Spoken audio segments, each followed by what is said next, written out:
శ్రీహరి మీరు చెప్పినట్లుగా మొదట్లో అయితే హర్యానా కాంగ్రెస్ వైపు పూర్తిగా మొగ్గు చూపింది. మొదటి నుంచి కూడా హర్యానాలో ఏ సర్వే సంస్థ చూసినా కూడా హర్యానాలో ఖచ్చితంగా ఈసారి కాంగ్రెస్ కూటమి అక్కడ ప్రభుత్వాన్ని ఏర్పాటు చేయబోతున్నట్టు అన్ని సర్వే సంస్థలు చెప్పాయి. అందరూ కూడా అదే ఊహించారు. ముందుగా ట్రెండ్ కూడా మనం చూసుకుంటే అంటే పోస్టల్ బ్యాలెట్లో ట్రెండ్ అయితే మొత్తం ఏకపక్షంగానే ఉంది. సుమారు ఒకసారి అయితే 60-65 స్థానాల వరకు కూడా కాంగ్రెస్ పార్టీకి అక్కడ లీడ్ లభించాయి.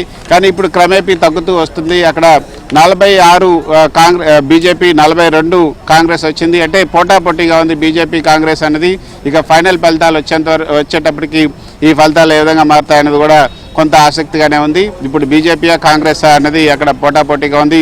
కొన్ని స్థానాల్లో అంటే ఇంకా కొన్ని స్థానాల్లో ట్రెండ్స్ ఇంకా రాలేదు, లీడ్స్ ఇంకా రాలేదనేది కాంగ్రెస్ నేతలు చెప్తున్నారు. ఉదయం అయితే ఈ యొక్క పోస్టల్ బ్యాలెట్ ఓట్లకు సంబంధించి ఆ ట్రెండ్స్ చూసిన తర్వాత కాంగ్రెస్ హెడ్ క్వార్టర్లో అయితే ఉత్సాహం వెల్లువిరిసింది. ఇక్కడ సంబరాలు అంబరాన్ని అంటాయి. కానీ ఇప్పుడు కొంత ఆ ఉత్సాహం కొంత తగ్గిందనే చెప్పచ్చు. జమ్మూ కాశ్మీర్లో అయితే చాలా క్లియర్గా ఇండియా కూటమి విజయం దిశగా సాగుతుంది. అక్కడ ఎన్సీపీతో కలిసి పోటీ చేసింది కాంగ్రెస్ పార్టీ.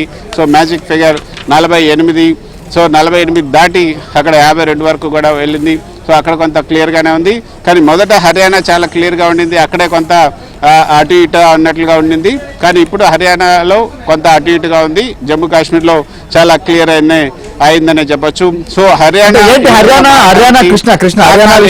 హర్యానా విషయంలో మొదటి నుంచి కూడా ఇక్కడ 2 సార్లుగా భారతీయ జనతా పార్టీ అధికారంలో ఉంది. దాంతో పాటుగా ఖచ్చితంగా కొంత అసంతృప్తి ఉన్నటువంటి పరిస్థితి. ఇంకొక వైపు మనం చూసాం దీనికి సమీపంలోనే ఆప్ ఎలక్షన్ ముందు వరకు కూడా కేజ్రీవాల్ అరెస్ట్ అవడం, ఇలాంటి అనేక పరిణామాల నేపథ్యంలో ఖచ్చితంగా ఇక్కడ భారతీయ జనతా పార్టీకి ఎదురుదెబ్బ తగులుతుంది అనేటువంటి అంచనాల్లో చాలా మంది ఉంటూ వచ్చారు. సో ప్రస్తుతం ఈ రకమైనటువంటి ట్రెండ్కి కారణాలు ఏ రకంగా చూడొచ్చు?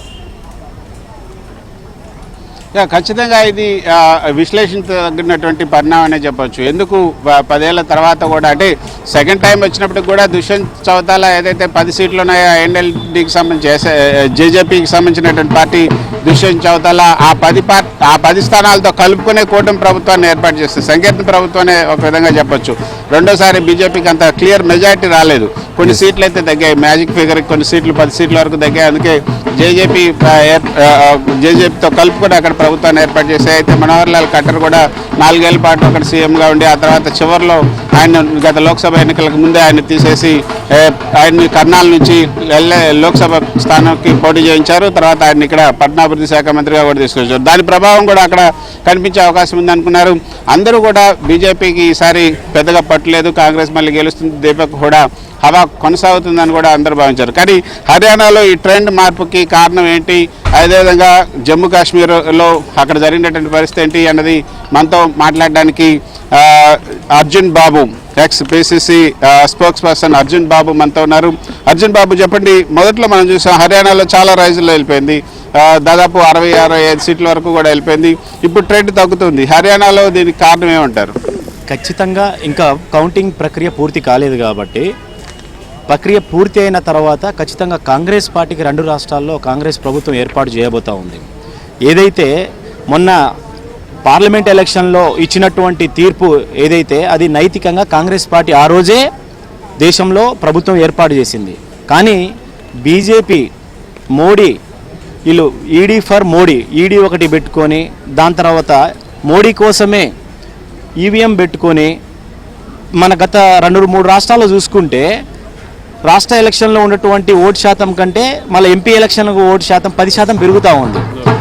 దానివల్లనే వాళ్ళు ఈవీఎం మేనేజ్ చేసి సెంట్రల్కి మోడీకి కావాల్సినటువంటి సీట్ల కొరకు వాళ్ళు ప్రభుత్వాన్ని ఏర్పాటు చేసుకోవడం జరుగుతూ ఉంది.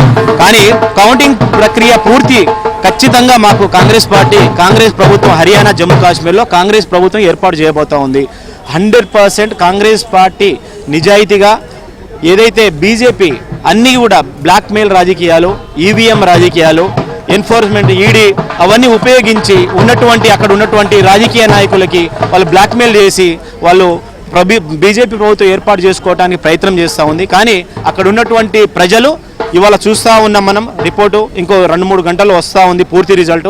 ఖచ్చితంగా కాంగ్రెస్ ప్రభుత్వం ఏర్పాటు కాబోతా ఉంది జమ్మూ కాశ్మీర్ హర్యానాలో. జనరల్గా మనం చూస్తే ఏ ఎలక్షన్లో అయినా పోస్టల్ బ్యాలెట్లకు సంబంధించినటువంటి ఆ యొక్క ట్రెండ్స్ని బట్టే మనకు అర్థమైపోతుంది ఎటు ప్రజలు మొగ్గు చూపుతున్నారు. Yes అండి, ఇప్పుడు- కానీ ఇక్కడ పోస్టల్ బ్యాలెట్లో కాంగ్రెస్ వైపు వచ్చింది, ఇటేమో ఈ యొక్క ఈవీఎంలు ఓపెన్ చేసిన తర్వాత బీజేపీ వచ్చింది. అంటే ఈవీఎంలో ఏమైనా తేడా ఉందంటారా? 100% ఖచ్చితంగా ఇది.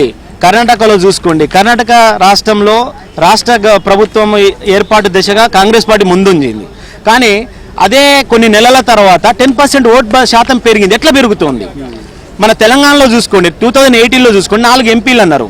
తర్వాత అదే జరిగినటువంటి దాని తర్వాత స్టేట్ గవర్నమెంట్లో రాష్ట్ర ప్రభుత్వ ఎలక్షన్ అప్పుడు అక్కడ వాళ్ళ 4 గ్రామాలు కూడా ఉన్న సర్పంచులు లేరు. అటువంటి పరిస్థితి. ఇవాళ మళ్ళీ 8 ఎంపీలు గెలిచారు. మళ్ళీ రేపు రాబోయేటువంటి గ్రామ పంచాయతీ ఎలక్షన్లో 8 గ్రామాల్లో సర్పంచ్ కూడా గెలిచినటువంటి పరిస్థితి. ఖచ్చితంగా ఈవీఎం మేనేజ్ చేసి సెంట్రల్లో గవర్నమెంట్ ఫామ్ చేస్తూ ఉంది. వాళ్ళు హంగు ఆర్భాటము అంత ప్రచారాలకే సరిపోతా ఉంది, కానీ ప్రజలకు సంక్షేమ పథకాలు మేనేజ్ చేశారంటున్నారు. కానీ ఈవీఎంలు మేనేజ్ చేయాలనుకుంటే వాళ్ళు జమ్మూ కాశ్మీర్లోనే మేనేజ్ చేశారు. ఎందుకంటే జమ్మూ కాశ్మీర్ వాళ్ళకి కొంత ప్రతిష్టాత్మకంగా అయింది. ఆర్టికల్ 370 తొలగించిన తర్వాత తొలిసారిగా అక్కడ ఎలక్షన్ జరుగుతున్నాయి కాబట్టి ఈ ఆరోపణలకి అంత పెద్ద బలం చేయకూడదు అనుకోవచ్చా? సార్ ఖచ్చితంగా జనాలను ఎట్లా వాళ్ళ మైండ్ సెట్ని ఎట్లా ఆడుకోవాలో బీజేపీ తెలుసు. మోడీకి కావాల్సింది సెంట్రల్ పార్లమెంట్ ఎలక్షన్, పిఎం.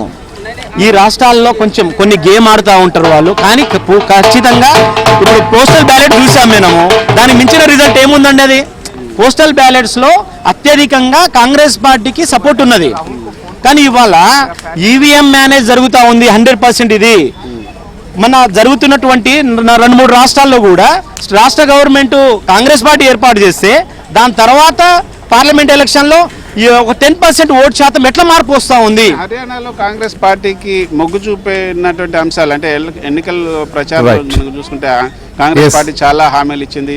మిగతా కర్ణాటక అదేవిధంగా తెలంగాణలో ఇచ్చినట్లుగా కాంగ్రెస్ 6 హామీలు కూడా అక్కడ ఇచ్చింది. వీటన్నిటికి సంబంధించి కూడా కొంత ఆకర్షితులయ్యారు ఓటర్లు అన్న ఒక అభిప్రాయం కూడా వచ్చింది. సార్ ఆకర్షితుల కంటే కాంగ్రెస్ పార్టీ మీద నమ్మకం.